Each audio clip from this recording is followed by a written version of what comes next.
talking to the Rolex wearing, diamond ring wearing, kiss stealing, woo, wheeling dealing, limousine riding, jet flying, son of a gun, and I'm having a hard time holding these alligators down. Woo!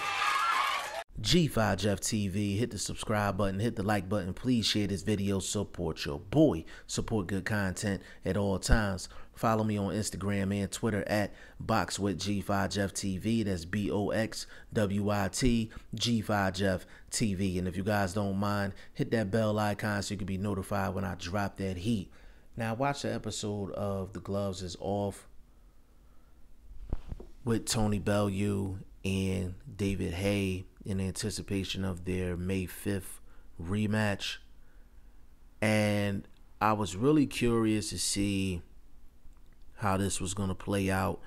And for the people that haven't seen this episode of The Gloves Off, I'm definitely going to put the link in the description so you guys can watch it.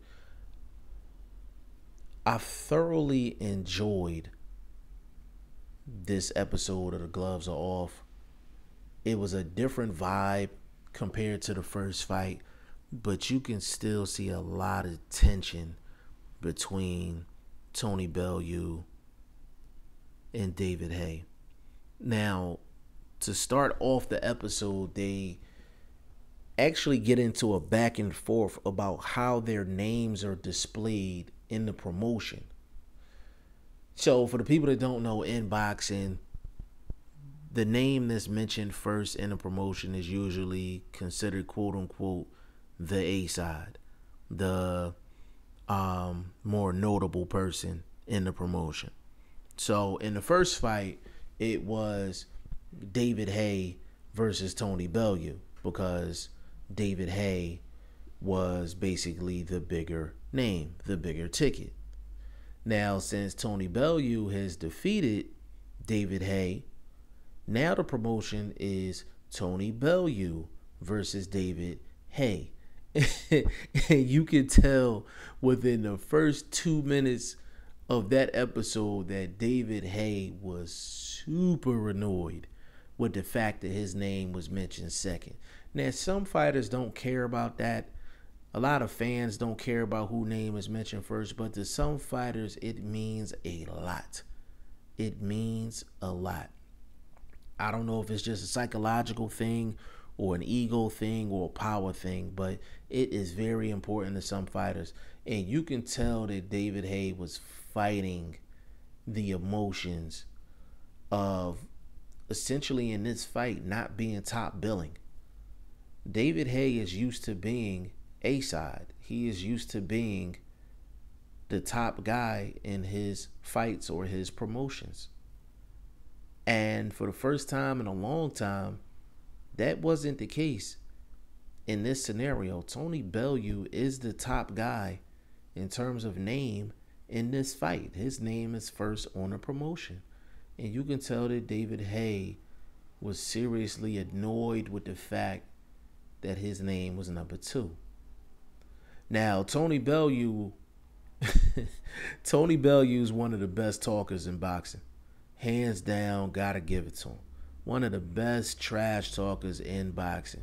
And what Tony Bellew did the entire show was rub in the fact that he beat David Haye. He'd been watching David Haye his entire career, preparing for David Haye his entire career, and he finally beat the guy that he's been watching since day one. And Tony Bellew was throwing it in David Haye's face. Now, David Haye, when I watch this show, David Haye is a guy that is fighting not only injuries, but he's fighting father time. And he's fighting the fact that the David Haye that exists right now is different from the David Haye in the cruiserweight days and when he was in his prime. And you see this in all sports. You see this with athlete after athlete. It's a mental fight when your whole career you were top billing your entire career, and as you get older, there's just other people that's coming into the game, and now you have people telling you you're not the man anymore. You're not the superstar. You're not the cash cow. You're not the meal ticket anymore. And that's what David Haye was going through in this particular episode, because Tony Bellew made sure that he mentioned that he beat him the first time, and he made sure to tell David Haye that he was going to reach the same fate the second time. And Tony Bellew even took it one step further. Like, he didn't say, I'm going to throw the jab right hand and beat him. I'm going to throw the jab and uppercut and beat him. I'm going to throw counter right hands. I'm going to throw counter hooks. He didn't say anything about strategy. Like, Tony Bellew basically told that man that physically you're going to break down again. Like, basically saying something's going to fail you physically in this fight. Like, something's going to get hurt in this fight because of your injury history and your age. And Tony Bellew the entire time was just trying to create doubt in David Haye's mind. Like, this was serious mental warfare from Tony Bellew. And Tony Bellew dominated the conversation, looked more confident, sounded more confident. And David Haye came off as a guy that it's almost like he was scripted. It was almost like David Haye was scripted in a sense. It was almost like, you know, when anyone that has like watched movies or TV shows where a person is talking to a therapist or a counselor, like usually after the session, like they're talking different, or they're trying to talk based off of the conversation that they had with the therapist or the counselor. Like, that's how David Haye was talking. He was talking as if he spoke to a counselor or spoke to some type of therapist or something, and basically gave David Haye the best ways to address Tony Bellew in a lengthy conversation, and to bounce back mentally off of not only a loss but a serious injury. And David Haye didn't seem confident to me. It seemed like he had more questions about himself than answers. It seems like when he walks into the ring May 5th, he's looking to go in there and get questions answered about himself more so than questions regarding Tony Bellew. And that's not a good way to go into a fight. It's not a good way to go into a fight at all. They showed during the episode how David Haye was throwing his punches. David Haye was throwing a lot of wild shots, a lot of lunging shots, leaving himself open for counters. He was not very disciplined with the punch selection, and that was another topic on the episode. And David Haye basically said he had nobody to blame but himself.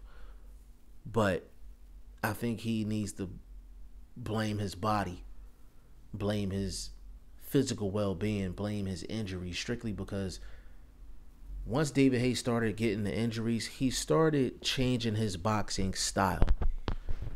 David Haye at cruiserweight was an absolute monster in his prime.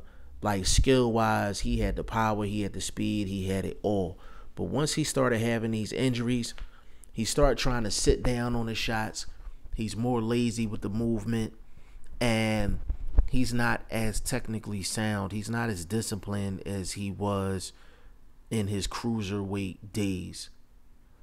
And I think that's pretty clear. That's pretty evident. I think Tony Bellew knows that as well. And Tony Bellew was a very solid defensive fighter.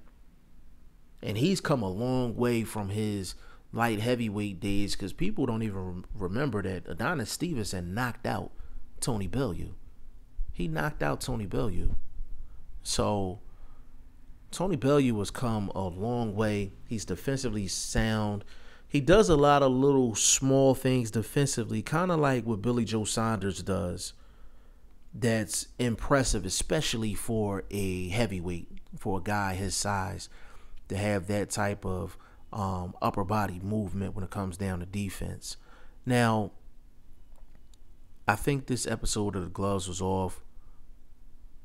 The gloves are off. It was a really good episode. I think the host really allowed them to really talk and say what they had to say without really getting involved too much.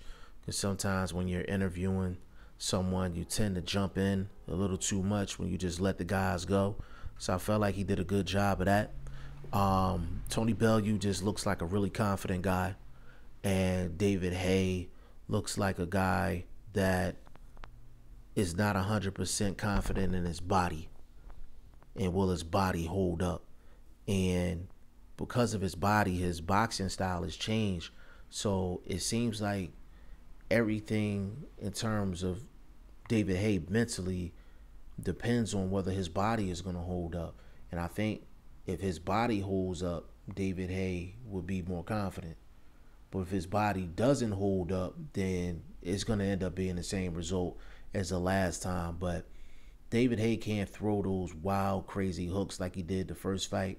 He just can't do that because he's leaving himself open.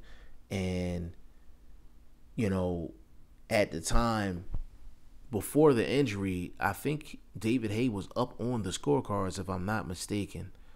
But, you know, who knows what would have happened if David Haye would have stayed healthy the entire fight and it wouldn't have been a leg injury. Who knows? But overall, the gloves are off. This episode really reminded me of the George Groves gloves are off when he was face to face with Carl Froch after their first fight. Carl Froch, he sounded scripted. He even openly said that he talked to like a sports counselor or a sports therapist. George Groves was just, head was in the clouds. He was just talking really confident. And you seen what happened in that second fight. Carl Froch knocked him into the middle of the next month. Now, this episode sounds exactly the same, where Tony Bellew is sounding a lot like George Groves and David Haye is sounding a lot like Carl Froch.